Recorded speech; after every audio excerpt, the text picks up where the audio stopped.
Vamos ler então Filemão, os versos de 1 a 3, que diz assim na minha tradução: Eu, Paulo, prisioneiro de Cristo Jesus, escrevo esta carta junto com nosso irmão Timóteo a Filemão, nosso amado colaborador, a irmã Áfia e a Arquipo, nosso companheiro de luta, a igreja que se reúne em sua casa.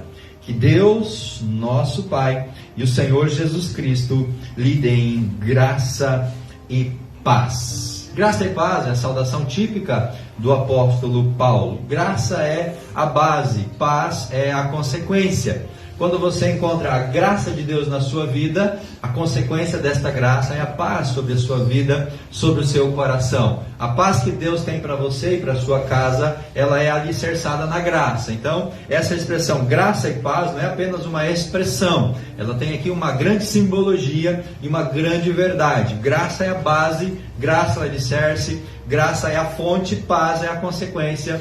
Paz é aquilo que advém da graça do nosso Deus. Então, se você quer paz para você, se você quer paz para a sua vida, paz para o seu coração, primeiramente você precisa usufruir ou tocar, acessar a graça de Deus, a graça salvadora, o amor de Cristo Jesus. Nessa saudação, meus irmãos, então, o apóstolo Paulo, ele nos dá alguns elementos importantes aqui para esta carta. E como mensagem de hoje, eu trago como tema a carta que revela o coração. O coração de quem? O coração do apóstolo Paulo. Diferente de todas as outras cartas de Paulo, esta é uma carta onde ele coloca o seu coração. É uma carta pessoal. É uma carta íntima. É uma carta de cunho privado. Diferente das outras cartas que eram enviadas para as igrejas, e aonde Paulo tratava de questões de teologia, de comportamento, de desvio do evangelho, Filemão é completamente diferente. É a última ou a única carta pessoal que restou do apóstolo Paulo. É uma carta onde ele coloca coração, onde ele coloca a sua emoção, onde ele coloca toda a sua sensibilidade humana. Então é uma carta pessoal, uma grande diferença das outras. Por isso eu trago essa temática, carta que revela o coração, ou como está aqui na mensagem, na tela, com amor, o apóstolo Paulo, porque é assim que ele se remete, ou que ele se refere a Filemão, com amor. O amor do coração daquele homem agora é transcrito nessas palavras para o coração do Filemão, o seu amado amigo. Esta carta, queridos, ela foi escrita muito provavelmente junto com a carta de Efésios, a carta de Filipenses, que nós acabamos de expor no domingo passado, e com a carta também de Colossenses, as chamadas cartas da prisão. A prisão de Paulo, ao que tudo indica, em Roma, onde ele passou aquele período lá aprisionado, onde ele então escreve essas 4 cartas: Efésios, Filipenses, Colossenses e a carta a Filemão. Ele está lá encarcerado, mas ele está orientando as igrejas, mas nessa carta em específico, ele escreve a esse homem, que aqui se refere a Filemão, um homem importante da igreja de Colossos. Filemão, ele morava na cidade de Colossos, era membro daquela igreja. Aliás, havia uma igreja na sua casa, mas na cidade de Colossos. Paulo nunca esteve nessa cidade. Filemão se converte pelo ministério de Paulo, muito provavelmente quando ele estava pregando em Éfeso. A região ali era muito perto, Éfeso, Filipos, Colossos, era uma região próxima. Então provavelmente o Filemão, ele ouviu da mensagem de Paulo quando ele estava em Éfeso. Filemão se converte, e ele, habitando em Colosso, ele se torna um grande servo de Deus, a ponto de ter na sua casa uma igreja. A igreja reunia ali na casa deste homem. Quem é o autor da carta, queridos? O autor é o apóstolo Paulo. Ele está na prisão de Roma por volta do ano 61 a 62 depois de Cristo. Escreve juntamente com essas outras 3 cartas que eu já mencionei aos irmãos. E o apóstolo Paulo, ele não evoca aqui autoridade apostólica. A maioria das cartas que Paulo escreve, ele começa dizendo: a Paulo, apóstolo de Cristo. Porque o termo apóstolo, ele invoca a autoridade, invoca uma posição de Paulo. Mas nesta carta, ele diz: eu, Paulo, prisioneiro de Cristo. Então ele não se identifica aqui como apóstolo, ele não evoca a autoridade, ele não usa dessa autoridade para com Filemão. Ele se coloca na posição de servo, ele diz que ele era um prisioneiro por causa do Senhor Jesus Cristo. E esse homem então, ali da prisão, vai ministrar ao coração do Filemão. E esse homem chamado Filemão é o destinatário da carta. Nós podemos inferir pelo versículos 1 e 2 que o Filemão era esposo da Áfia, lá no verso número 2, pela sequência do texto. Paulo diz que escreve a carta junto com o irmão Timóteo. Timóteo estava na prisão junto com o apóstolo Paulo, não preso, mas auxiliando, ajudando Paulo, um companheiro. Provavelmente, talvez Timóteo não estivesse preso, mas estava habitando em Roma naquela época, justamente para dar auxílio, para dar apoio ao apóstolo Paulo. Então, o Timóteo está junto ali quando essa carta ela é produzida, e Paulo então diz que envia ela para o Filemão, o amado colaborador, porque o Filemão fazia um trabalho excelente lá na cidade de Colossos. A igreja na sua casa era uma igreja que estava fazendo a obra de Deus. E aí ele cita uma mulher, a irmã Áfia. Irmãos, as mulheres sempre tiveram um papel relevante no ministério de Cristo e no ministério da igreja do Novo Testamento. Irmãs, vocês são muito preciosas para o Evangelho e para Jesus Cristo. Vocês são mulheres que podem ser usadas tremendamente para Deus. Quase em todas as cartas, ou em todas as cartas que Paulo escreve, ele sempre cita mulheres, porque as mulheres sempre estiveram envolvidas, integradas, trabalhando no ministério do reino do Evangelho. Lembram de Filipenses, as duas irmãs, a Evode e a Sintique, apesar de terem lá um problema, uma dificuldade, eram mulheres trabalhadoras. Então há espaço para todos no reino de Deus. Há espaço para o ministério masculino, há espaço para o ministério feminino. E a Áfia provavelmente era esposa do Filemão. Ele cita um outro nome, o Arquipo, provavelmente o filho deste casal, o pastor da igreja ali de Colossenses. Uma família integrada no Evangelho. Olha, meus irmãos, que beleza! Olha que bênção! A família toda integrada, envolvida e trabalhando para o Evangelho. Que bênção! Que graça ver o esposo, a esposa, o filho, todos eles integrados e envolvidos na obra do Senhor. Paulo diz que era companheiro de luta. Ele era uma pessoa envolvida, e ele então escreve também a igreja que se reunia na casa de Filemão. Lembram que naquela época ainda não haviam templos, não haviam espaços para que as pessoas se reunissem.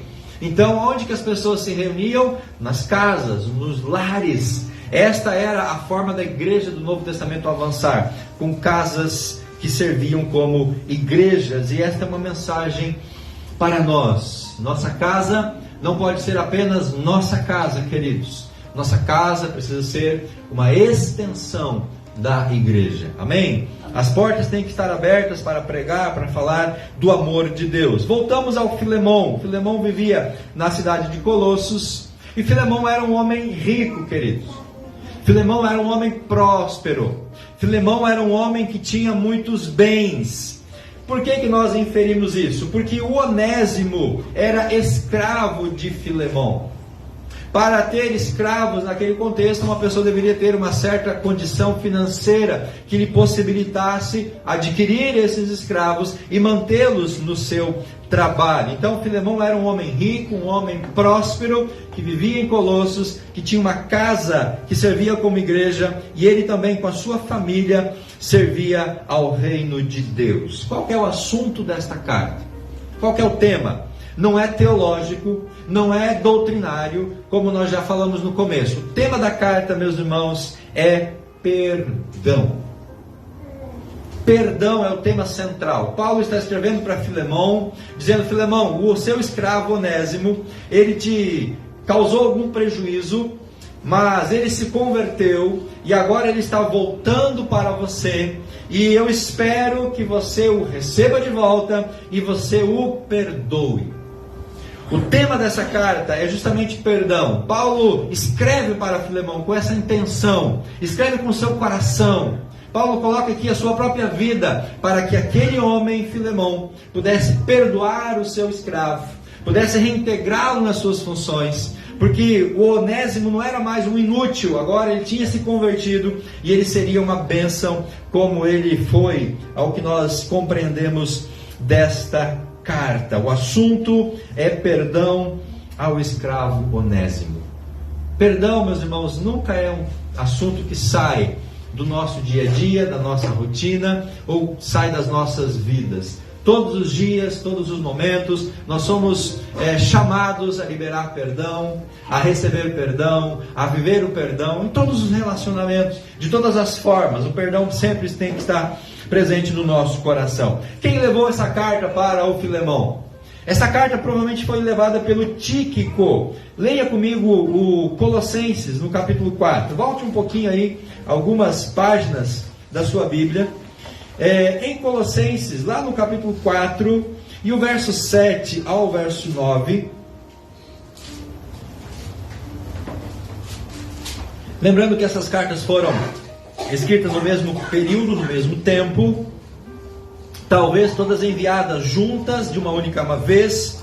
O texto diz em Colossenses 4 e o 7, meus irmãos, assim: Tíquico, irmão amado e colaborador fiel, que trabalha comigo na obra do Senhor, lhes dará um relatório completo de como tenho passado. Então Paulo está em Roma, preso, escreve a carta, e o Tíquico vai trazer essa carta para a igreja de Colossos, ok? Ele vai dar um relatório completo. Verso 8: eu o envio a vocês exatamente com o propósito de informá-los do que se passa conosco e de animá-los. Verso 9: envio também Onésimo. Então Paulo está enviando Tíquico, está enviando o Onésimo, o irmão fiel e amado, que é um de vocês. Ele e Tíquico lhes contarão tudo o que tem acontecido aqui. Então nós entendemos deste texto de Colossenses que quem leva a carta para Filemão é o Onésimo, juntamente com o Tíquico. E isso, meus irmãos, me lembra um fato lá do Antigo Testamento. E você vai se lembrar da história de 2 Samuel, capítulo 11, do verso 14 ao verso 17, quando Davi escreve uma carta e coloca esta carta na mão de Urias, e manda Urias levar a carta até Joabe, que era o general de Davi na batalha. O Davi havia adulterado com a Batseba, mulher de Urias. Ela ficou grávida. Davi manda Urias vir à batalha para ter um tempo de intimidade com a esposa e dar então a ver ou a intenção de que o filho era do esposo. Mas Urias, quando volta da guerra, ele se recusa a ir para casa. E quando Davi percebeu que Urias não iria para casa para consumar o plano, o que o Davi faz, meus irmãos? Ele escreve uma carta, dá nas mãos de Urias, para que Urias chegasse lá no campo de batalha, entregasse essa carta para Joabe, que era o general. Só que o que dizia naquela carta que Davi enviou pelas mãos do próprio Urias? A carta dizia que o Joabe deveria pegar o Urias, colocar na frente de batalha, no lugar mais perigoso, no lugar mais difícil da batalha, e os soldados então se retirarem para que Urias fosse morto na batalha, e aí então Davi pudesse assumir a viúva e naturalmente o filho que era dele. Você percebe a diferença entre essas duas cartas? O Urias portava nas suas mãos uma carta de morte, mas o Onésimo portava nas suas mãos uma carta de vida, de liberdade. Meus irmãos, não tem como a gente não comparar essas duas cartas. Qual que é a característica deste texto? É uma carta pessoal. Veja o versículo 1. Paulo é escravo de Cristo, ele diz, prisioneiro de Cristo. Paulo não usa a autoridade apostólica, ele não lança a mão do seu poder, ele se coloca como prisioneiro. Veja o verso 9, quando Paulo diz assim: prefiro pedir com base no amor, eu, Paulo, já velho. Paulo tinha aqui por volta de 60 anos de idade, meus irmãos, mas naquele contexto, 60 anos era só a capa da gaita. Porque naquele contexto, naquela época, uma pessoa chegar aos 60 anos já era o final da vida, já era os últimos momentos. Por isso que ele fala, eu, Paulo, velho. Filemão, eu já estou velho, eu já estou cansado, eu já apanhei bastante, eu já estou desgastado pela obra de Deus. Então ele coloca aqui a sua pessoalidade. Ele se identifica como velho e agora prisioneiro de Cristo. E ele ainda no verso 19, ele diz assim: olha, eu, Paulo, escrevo de próprio punho, eu pagarei. Então Paulo coloca a sua assinatura, coloca ali o seu nome, coloca a sua reputação de homem de Deus. Não mencionarei que você me deve a sua própria vida. Então, a característica desta carta é pessoal. É de amigo para amigo, é de irmão para irmão, é de homem de Deus para homem de Deus. Paulo não usa a autoridade apostólica. Paulo poderia dizer: Filemão, eu como apóstolo do Senhor, ordeno que você receba de volta o Onésimo, porque eu tenho autoridade espiritual sobre a sua vida. Não. Paulo diz: Filemão, nós somos irmãos em Cristo. Filemão, nós servimos ao mesmo Deus. Filemão, já estou velho, já estou cansado. Ele diz: por favor, reconsidere e considere aquilo que eu estou pedindo a você. Ele revela o seu coração. Por isso que Filipenses é a carta que revela o coração do apóstolo Paulo. Meus amados irmãos, o texto me leva a fazer algumas considerações ainda neste começo.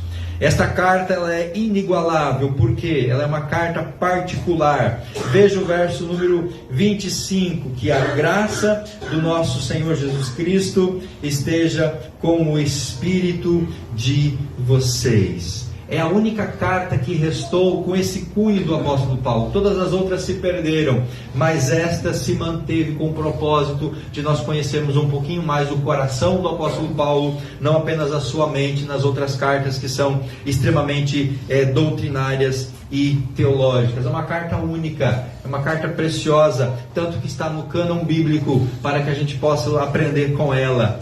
O Onésimo era o escravo fugitivo. O tema da carta é o Onésimo. Ele era escravo de Filemão. Provavelmente o Onésimo deve ter roubado algo do Filemão, porque no verso 18 e no verso 19 diz assim: se ele te prejudicou de alguma forma, se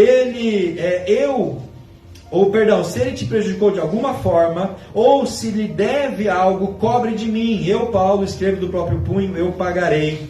Então o Onésimo provavelmente ele tenha roubado alguma coisa do Filemão e fugiu. E ele nessa fuga vai para onde? Vai para Roma, porque Roma era a metrópole, mais de 1.800.000 habitantes naquela época. Um escravo fugitivo que queria se esconder ia para Roma, porque lá ele se misturava no meio da multidão. Se fosse hoje, irmãos, em Foz do Iguaçu, e alguém quisesse se esconder, para onde que ele iria? Iria para a cidade do leste, iria para o Paraguai. Nada em demérito contra o país vizinho, mas é o que as pessoas fazem, porque ali elas têm uma facilidade de se esconder. O Filemão foi para Roma porque lá ele poderia se esconder no meio da multidão. Só que o Filemão deu o azar, ou deu a sorte, de parar junto com o apóstolo Paulo. Não sei, os comentaristas não dizem como que o Filemão foi parar junto com Paulo na prisão. Porque lá na prisão é que eles se conhecem. E na prisão o Filemão se converte. Então ele foge para se esconder do seu senhor, no Filemão, mas o Onésimo se converte lá na prisão, através do ministério do apóstolo Paulo. Ele se encontra com Paulo, ele se converte, verso 10. Suplico que demonstre bondade ao meu filho Onésimo. Filho não de carne, filho na fé. Paulo ganhou aquele homem para Jesus, como Paulo ganhou muitos soldados romanos para Jesus naquele período que ele ficou dentro da prisão. Verso 10 ainda: tornei-me pai dele na fé, quando estava aqui na prisão, juntamente comigo. Então, o Onésimo é o tema, é o assunto dessa carta. O Onésimo, ele se torna um grande colaborador do apóstolo Paulo. Essa é a versão mais conhecida de que Onésimo defraudou Filemão, fugiu para Roma, se encontrou com Paulo e se converteu. Há uma outra possibilidade, meus irmãos, de que o Onésimo, ele de alguma forma tenha chegado a Roma, e um homem chamado Epáfras, ao chegar junto ao apóstolo Paulo, levando algum bem, levando alguma oferta, reconheceu o Onésimo, porque o Epáfras era de Colossos, e quando Epáfras chega em Roma, junto com o apóstolo Paulo, e reconhece o Onésimo, o Epáfras diz para Paulo: Paulo, esse camarada aqui, ele é o Onésimo, eu conheço ele é lá de Colossos, ele agiu mal com o Filemão está procurando ele, então você precisa devolvê-lo, porque essa era a lei daquela época. Se alguém encontrasse um escravo fugitivo, a pessoa não podia ficar com esse escravo, a pessoa tinha que devolver ao seu dono. Então, de alguma forma, o Onésimo é mandado de volta para restabelecer a sua comunhão com o seu Senhor. E aí nós temos o retorno do Onésimo. Por que o Onésimo retorna? Porque ele se converteu. Ele se converteu. E o que mudou a conversão na vida de Onésimo? Ele se tornou útil para Paulo. Agora ele não era mais um escravo inútil para o Filemão, por isso ele retorna. Ele precisava agora acertar a sua vida com o seu Senhor. No verso número 13 diz assim o texto: gostaria de mantê-lo aqui comigo, enquanto estou preso por anunciar as boas novas. Assim ele me ajudaria em seu lugar. Então Onésimo foi transformado mesmo, meus irmãos. Onésimo foi mudado completamente. Não há ninguém que seja impossível, não há nenhuma pessoa que seja intransformável, ou se a gente pode usar esse termo, não há ninguém que não possa ser mudado. Você pode pensar na pior pessoa, no pior homem, na pior mulher, essa pessoa pode ser transformada. Onésimo, escravo fugitivo, se converteu de verdade, se converteu na prisão. E Paulo diz: olha, eu queria manter o Onésimo comigo, porque ele tem sido uma bênção. Mas Paulo sabia da responsabilidade, por isso devolve o Onésimo para o seu Senhor. Ele deveria retornar, mesmo correndo perigo físico. Irmãos, a escravidão naquela época era diferente da escravidão moderna, se é que a gente pode assim dizer. Por que a escravidão naquela época existia e é diferente da escravidão nos dias de hoje? Porque não tem a ver nada com raça, não com cultura. Naquela época não se escravizava raças. Naquela época, por exemplo, alguém se tornava escravo por fruto de uma derrota na batalha. Dois exércitos, duas nações lutavam uma contra a outra. A nação derrotada era levada como escrava. Então podia ser qualquer pessoa, qualquer raça, qualquer cor, qualquer sexo, homens, mulheres, crianças, eram tomados como despojos de guerra, se tornavam escravos. Se pessoas não pagavam as suas dívidas, poderiam ser escravizadas também. Lembram do Eliseu? Que uma viúva de um profeta foi até ele, tinha uma dívida e não tinha como pagar, e ela e os seus filhos seriam tomados como escravos em troca do pagamento da dívida. Então era uma forma também de escravidão. Se alguém não pagasse uma dívida, se alguém se colocasse como escravo, porque às vezes tinha essa possibilidade também, a pessoa não tinha como se manter, como se sustentar, então ela chegava para outros: olha, eu quero ser seu escravo, eu quero trabalhar para você e você me sustenta, você me mantém. Então a escravidão naquela época era muito diferente dos dias de hoje. O Onésimo, ele se tornou escravo. Nós não sabemos o motivo, a causa ou a circunstância. O fato é que o Onésimo corria risco ao voltar para Filemão. Por quê? Porque naquela época o senhor, o dono do escravo, se o escravo fugia e era recapturado, ele tinha o direito até mesmo de tirar a vida do escravo. Porque o escravo naquela cultura, ele não era uma pessoa, ele era um objeto, ele era um material, ele era uma mão de obra útil nesse propósito. Então o patrão poderia matá-lo, poderia colocá-lo em trabalhos ainda muito mais forçados, e segundo alguns estudiosos, o escravo poderia ser marcado na testa com a letra F de fugitivo. Paulo sabia que ao devolver o Onésimo para Filemão, pela lei, o Filemão poderia de alguma forma punir o escravo. Afinal, ele prejudicou o Filemão, ele defraudou de alguma forma, causou prejuízo. E é por isso então que o Paulo escreve para Filemão e diz: olha, Filemão, você até tem o direito de fazer isso, mas você pode agir de uma maneira diferente em relação a esse homem chamado Onésimo. Diz, meus irmãos, os historiadores, que em Roma havia 60 milhões de escravos naquela época. 1/3 da população era escrava. A economia daquela época era uma economia alicerçada na escravidão. Então era uma questão cultural, era uma questão que estava enraigada naquela cultura. E é nesse meio que o Paulo escreve e diz para o Filemão receber o seu escravo. Paulo sabia dos perigos, dos riscos, mas Paulo sabia que se ele mantivesse o Filemão com ele correria risco, ele também correria perigo, e o melhor para todos era que Onésimo voltasse para o seu Senhor, e Paulo então recomenda que ele seja recebido e restituído à sua função, não como escravo, mas como irmão em Cristo. Esse é o pedido de Paulo, receber Onésimo, não como escravo, mas como um irmão em Cristo. Veja o verso 16. Verso 16, Paulo diz isso de maneira muito clara. Ele diz assim, verso 16: ele já não é um escravo para você. Filemão, o Onésimo se converteu, deixou de ser apenas escravo, não é mais um escravo para você, é mais do que um escravo, é o que? Um irmão amado, especialmente para mim. Agora ele será muito mais importante para você, como pessoa e como irmão em Cristo. Não é mais um bem, porque o escravo era um bem, a pessoa pagava por aquele escravo. Era como você comprar um carro, comprar uma casa, comprar qualquer coisa, era um bem. Paulo está dizendo, olha, o Onésimo agora não é mais um objeto, não é mais um bem, não é mais uma mercadoria, agora ele é uma pessoa, agora ele é um irmão, agora ele é alguém útil e digno. Então, Filemão, recebe o Onésimo, perdoa o Onésimo, integra ele novamente nas suas funções e o abençoa como irmão em Cristo. E Paulo vai além, Paulo diz, recebe ele como se você recebesse a mim mesmo. Ele não é mais um escravo, ele é uma pessoa importante. Agora ele será útil para você como ele tem sido importante para mim como irmão no Senhor. Verso 17, portanto, se me considera ser seu companheiro na fé, recebe-o como receberia a mim mesmo. Então Paulo está dizendo, recebe o Onésimo da mesma forma que você me receberia. O que Paulo está tratando aqui, irmãos, é a emancipação. A grande questão é, por que Paulo não condenou a escravidão?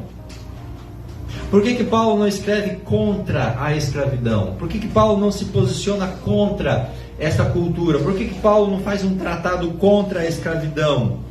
Por que Paulo não pediu para Filemão libertar o Onésimo, dar a carta de alforria e deixar ele seguir a sua vida? Paulo diz, recebe ele de volta, na posição de escravo, mas na condição de irmão em Cristo Jesus. Algumas considerações. Primeiro, a sociedade daquela época se estruturava e dependia da escravidão.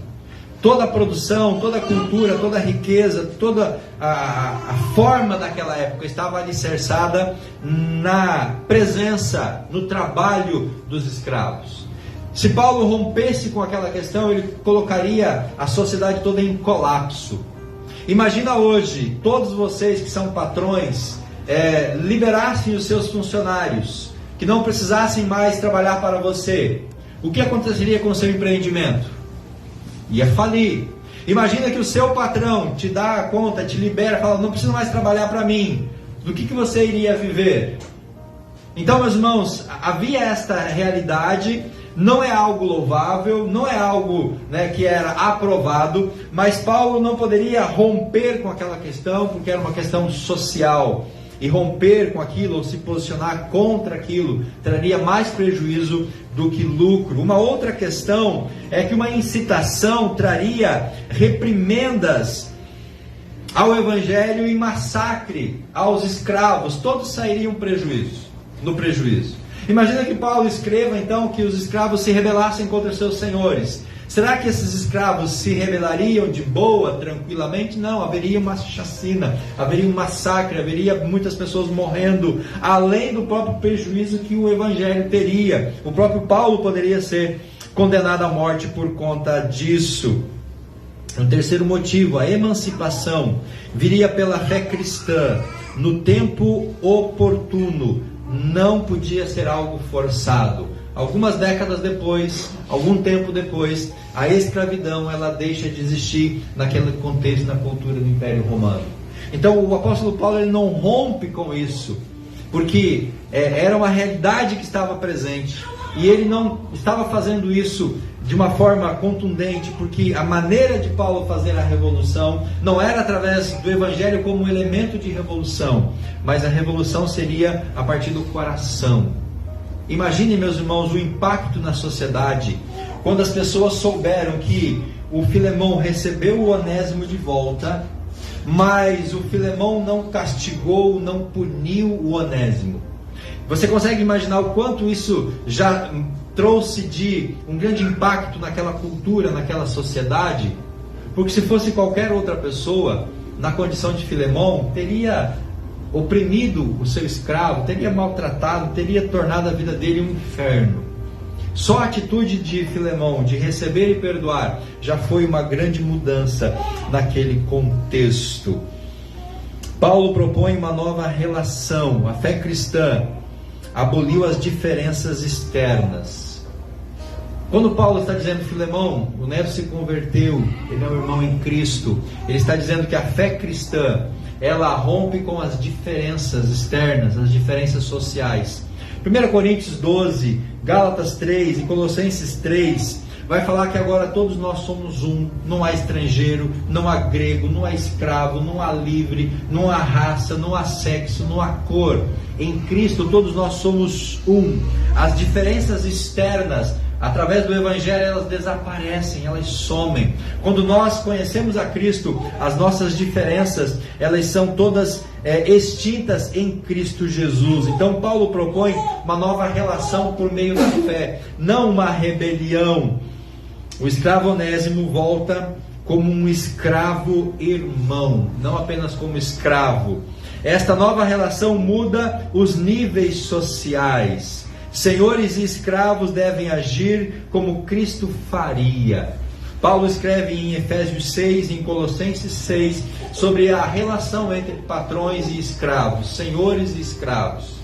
Paulo ele se preocupa com esse tema. Em Efésios ele trata do assunto, em Colossenses ele trata do assunto, Filemão ele trata do assunto, porque era um assunto importante. Então Paulo não rompe com aquela questão, ele traz normas. Paulo diz que o escravo deveria se submeter ao seu senhor como ao próprio Cristo. E diz que o patrão, o senhor, deveria tratar o escravo com bondade, com justiça, não ser injusto perante ele. Então, Paulo de alguma forma muda um pouco essa relação através do Evangelho. Essa nova relação de fé tornava o escravo e o seu senhor pessoas iguais perante Jesus Cristo.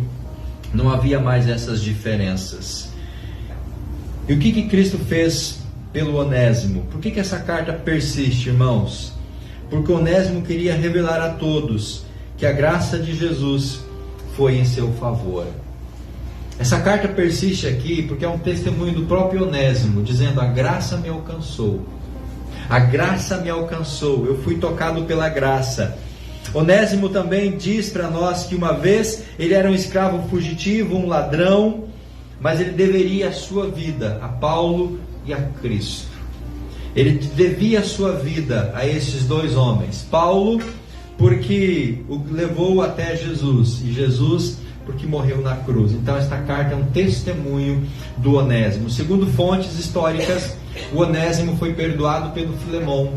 O Onésimo se torna bispo de Éfeso anos depois, porque Deus assim o usou para a sua honra e para a sua glória. Ele só se torna esse bispo de Éfeso porque o Cristo o salvou, Paulo o alcançou para o reino, e o Filemão se tornou um senhor irmão na vida deste homem. Amém, queridos? Eu sei que o tempo está avançado, mas eu preciso finalizar com aplicações para a nossa vida diária.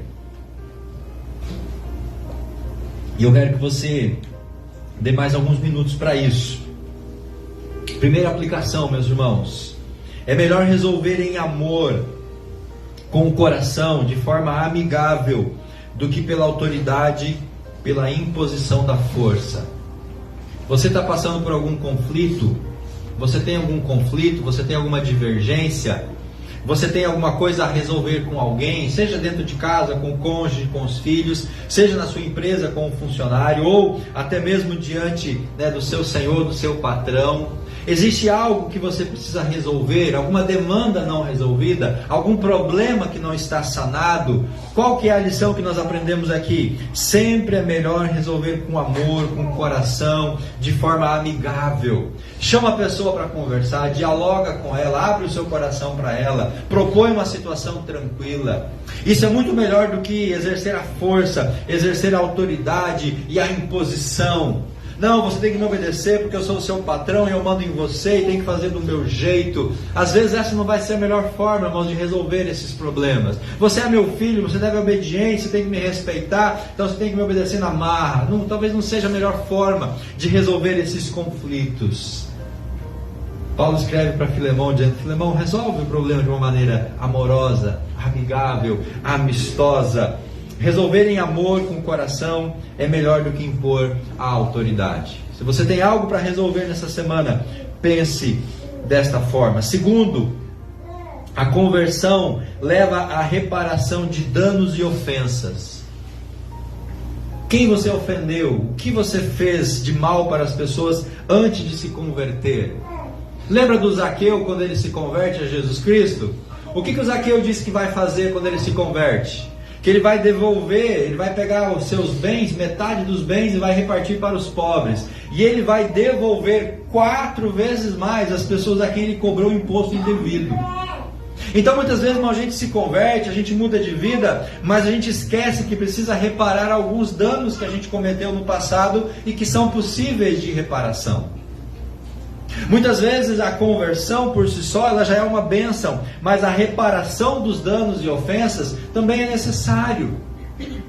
Se você se converteu, se você mudou de vida, mas ainda tem algumas coisas lá no passado, algumas relações não resolvidas, quem sabe Deus está te tocando nessa noite para você reparar esses danos. Perdão, ele não coloca panos quentes nas situações. O perdão por si só, a salvação por si só não significa, não, deixa pra lá, isso já passou, era coisa do passado. Às vezes não. Às vezes você tem que resolver, às vezes tem que reparar o dano. Às vezes você tem que tirar o dinheiro do bolso para reparar o dano de alguém que você cometeu lá no passado. Às vezes você tem que pedir perdão, pedir desculpa, chegar para a pessoa e fazer como o Onésimo fez. Os irmãos acham que foi fácil para o Onésimo chegar diante de Filemão e dizer: Filemão, eu vacilei, eu te prejudiquei, causei prejuízo para você. O Onésimo poderia muito bem chegar lá para Filemão e dizer: Filemão, o Paulo me perdoou, então agora você tem que me receber e está tudo em paz. Não, ele precisava reparar o dano. Então, meus irmãos, conversão leva à reparação de danos e ofensas. Existe um filme chamado A Virada, é um filme cristão, conta a história de um rapaz que tinha uma garagem de carros, ele revendia carros usados, mas ele enganava as pessoas, ele vendia carro com problema acima do preço, enfim, fazia aquelas tramóias que alguns garagistas fazem, né? Só que ele se converteu, e depois que ele se converteu, o que ele fez? Ele parou de enganar as pessoas, mas ele foi ressarcir os danos. Então a pessoa que ele tinha vendido o carro por um valor acima do mercado, ele devolveu dinheiro para a pessoa. A pessoa que ele vendeu o carro com problema, ele ajudou a pagar os consertos daquele carro, porque ele entendeu que além da conversão, ele tinha que reparar os danos para aquelas pessoas que ele tinha causado dano. Ele poderia simplesmente seguir a vida, me converti, zerou o passado.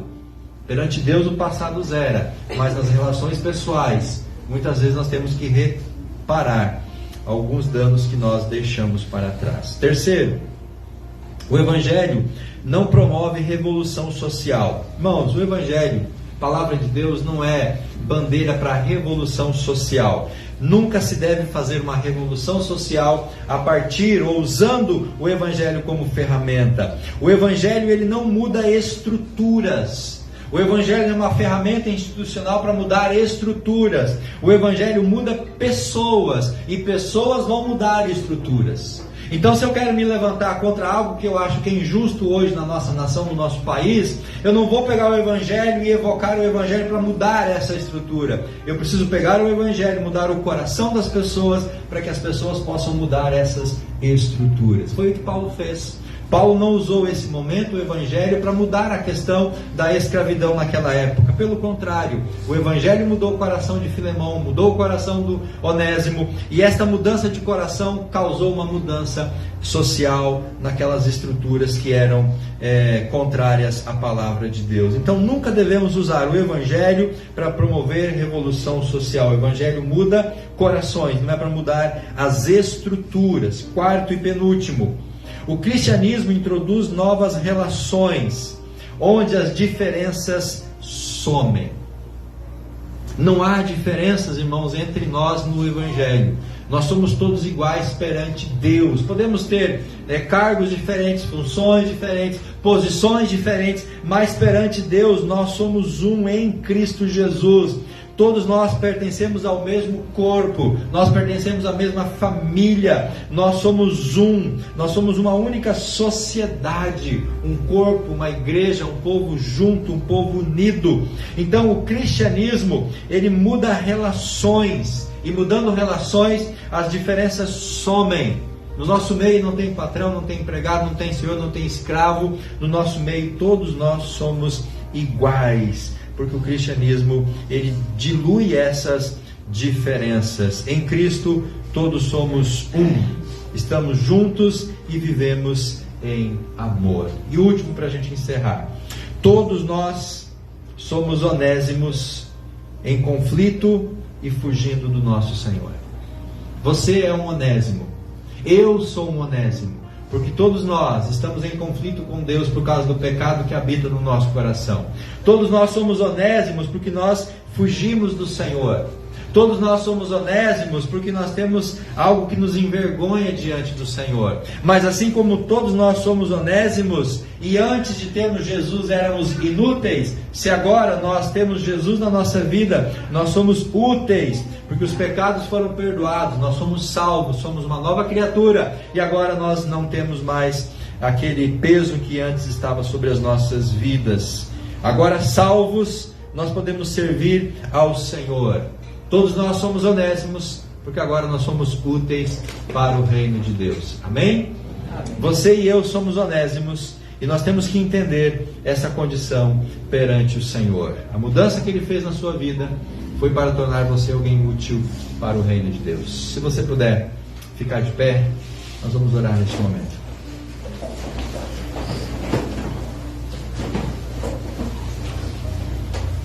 Senhor Deus, nos abençoe através da sua palavra. Ó Pai, sem Cristo nós somos inúteis. Sem Cristo nós somos pessoas que não temos valor para o reino de Deus, para a sociedade. Sem Cristo nós, ó Pai, não passamos de miseráveis pecadores, condenados à morte, ao inferno.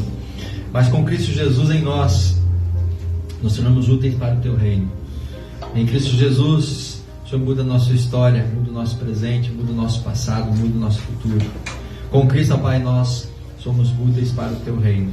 Obrigado por este texto, por esta carta tão preciosa que nos ensina muito a viver essas relações interpessoais à luz da Sua palavra.